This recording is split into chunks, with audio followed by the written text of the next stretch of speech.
Le Seigneur soit avec vous. Et avec votre esprit. Évangile de Jésus-Christ selon saint Jean. Gloire à toi, Seigneur. C'était après la mort de Jésus le soir venu.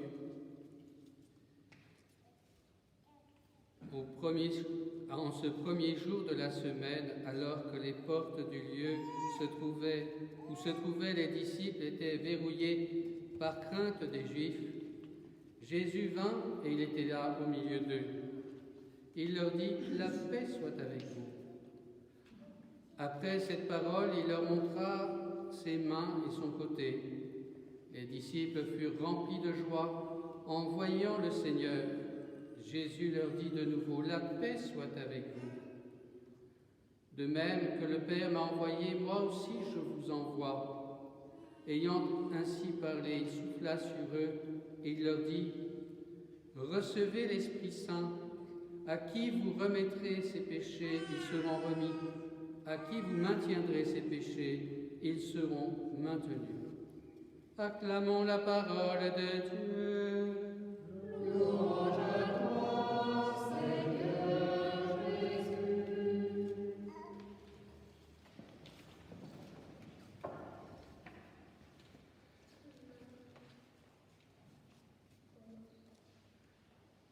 Aujourd'hui, la célébration liturgique nous met au cœur de la mission de l'Église, au cœur de ce dessein d'amour de Dieu pour l'humanité tout entière.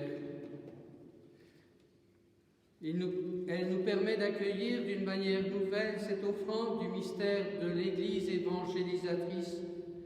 Et je peux vous dire que quand j'ai écrit cette phrase, la fenêtre était ouverte et une hirondelle est entrée. Voilà, nous attendons un nouveau printemps. Un printemps de l'Église sous la mouvance de l'Esprit Saint, dans la lumière de cette promesse. Voici que je fais l'univers nouveau.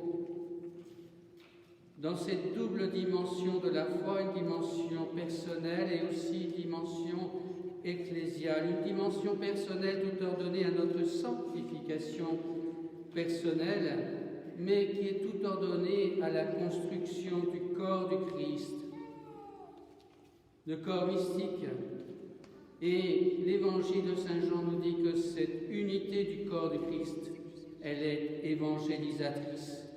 Que tous soient un, comme toi, Père, tu es en moi et moi en toi, qu'ils soient un en nous, eux aussi, pour que le monde croie que tu m'as envoyé.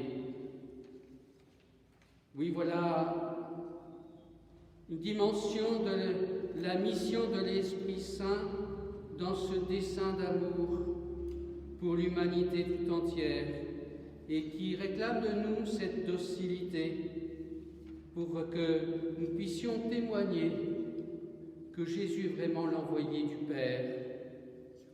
Et puis, eh bien, nous avons à regarder ce qui fragilise cette mission.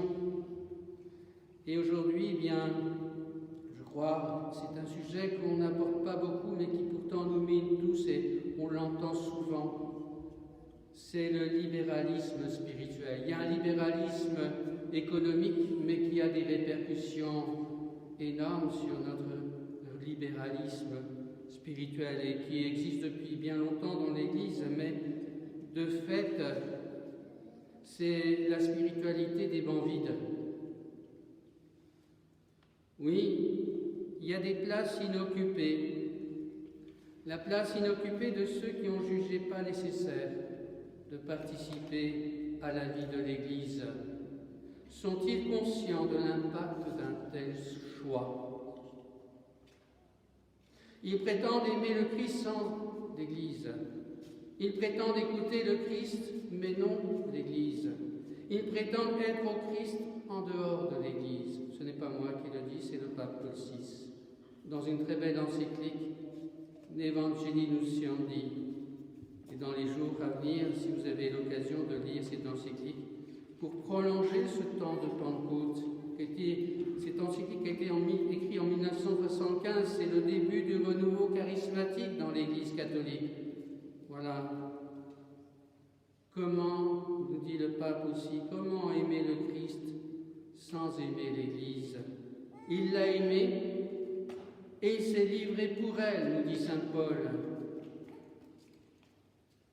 Alors, hier, nous fêtions Sainte Jeanne d'Arc.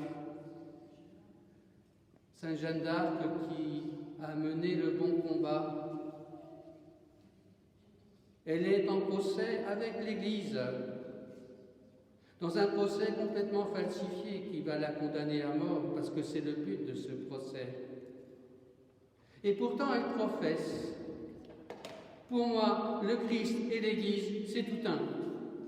Dans le cœur de cette baptisée, sous l'action de l'Esprit Saint, elle affirme le mystère de l'Église. Pourtant, elle dira aussi à l'évêque Cochon, « Évêque, c'est par vous que je meurs ». Elle lui rappelle sa fonction dans l'Église.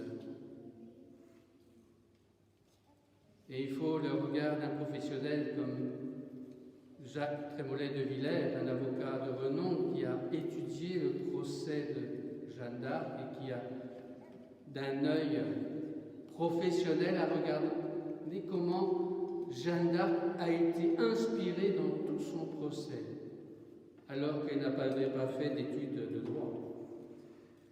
Mais le signe qui nous est donné à nous, le signe de son inspiration, c'est que dans les cendres de son bûcher, on a découvert son cœur toujours intact et plein de sang. Le sang, symbole de la vie. Le sang d'un cœur qui vibre dans la docilité à l'Esprit Saint et qui fera dire aussi à Saint. Alors, permettez-moi de nous interroger. Il s'agit pour nous, effectivement, de continuer à restaurer et à construire le royaume des cieux, la civilisation de l'amour. Et prenons l'exemple de Notre-Dame de Paris. Oui, comment allons-nous restaurer Notre-Dame de Paris sans trahir? Et la question est de savoir, est-ce que nous avons encore les matériaux, et plus encore, avons-nous encore la compétence pour reconstruire dans la fidélité cette charpente si importante pour un bâtiment qui permet le maintien de tout le bâtiment? Et bien de même, pour l'édification du temple de l'Esprit, qui n'est pas simplement un bâtiment de pierre, mais un corps vivant, avons-nous les moyens de restaurer toutes les divisions? Avons-nous les moyens de continuer de construire jusqu'à la pleine stature du Christ qui va nous introduire dans la Jérusalem céleste? Oui, nous l'avons, parce que nous avons la puissance divine du message évangélique. Oui, nous l'avons parce que nous avons l'institution ecclésiale avec sa hiérarchie qui est dans la succession apostolique, qui nous donne la sainte doctrine. On en parlait ce midi encore.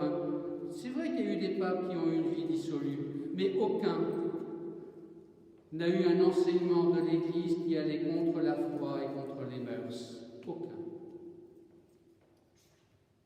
J'ai prié pour que ta foi ne défaille pas. Et nous avons la vie sacramentelle avec l'Eucharistie qui nourrit notre incarnation dans le mystère de l'Église. Nous avons la religion de l'amour incarné. Et c'est ce que les croyants non pratiquants oublient au nom d'une foi pure. Oui, nous ne pouvons pas vivre sans les sacrements. Tout cela étant ordonné à l'unité du royaume des cieux. Alors, la pandémie, eh bien, elle nous a aidés à aller à l'essentiel pour certains, à redécouvrir ce qui donne sens à leur vie. Et c'est pour nous un appel aussi à redécouvrir ce qui rend l'Évangile crédible aux yeux du monde. comme nous le dit Saint Jean, que tous soient un en nous, pour que le monde croie que tu m'as envoyé.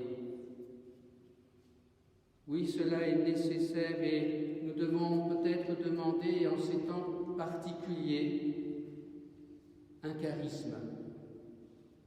Le charisme de charité, d'être au service de l'unité de l'Église. Et de rappeler à nos frères baptisés, croyants, non pratiquants, qu'il manque à l'Église, particulièrement dans la célébration de l'Eucharistie, mais pas seulement d'une manière affective, mais dans la lumière du mystère du corps mystique du Christ, qui ne se construit qu'à travers le mystère de la mort et de la résurrection du Christ, qui ne se construit que par le mystère de la croix.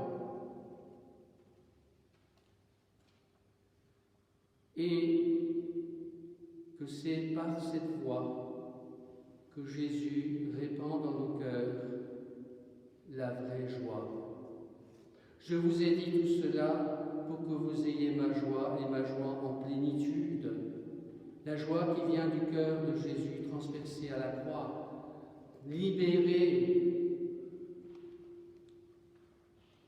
que nous serons par cette blessure du cœur, libérés de ce poids de l'esclavage du péché, de l'orgueil, de la vanité, des manques de pauvreté, pour nous aimer en pauvres. Oui, c'est ce que l'on ressent quand on fête, si j'ose dire, la semaine de l'unité des chrétiens. Quand on peut partager cette semaine avec différentes confessions, à la fois c'est beau de voir ces différentes confessions, ces différentes spiritualités, ces différentes traditions, mais en même temps, quelle souffrance! Quelle souffrance, un corps désuni, désarticulé, et nous en sommes responsables. Demandons à la Vierge Marie, Mère de l'Église, et nous la fêterons demain comme Mère de l'Église, une fête instituée par le pape François. Demandons à la Vierge Marie que nous soyons nourris de ce charisme de l'unité. Le Christ, au soir de Pâques, dit à ses apôtres, « La paix soit avec vous ». Eh bien, ayons le désir d'accueillir cette paix que seul le Christ peut nous donner. Je vous laisse la paix, je vous donne ma paix, et je ne vous la donne pas comme le monde la donne, parce qu'il nous la donne à travers son mystère d'agneau de Dieu qui porte l'iniquité du monde et qui s'offre sur la croix. C'est ce que nous allons recevoir par le mystère de l'Eucharistie.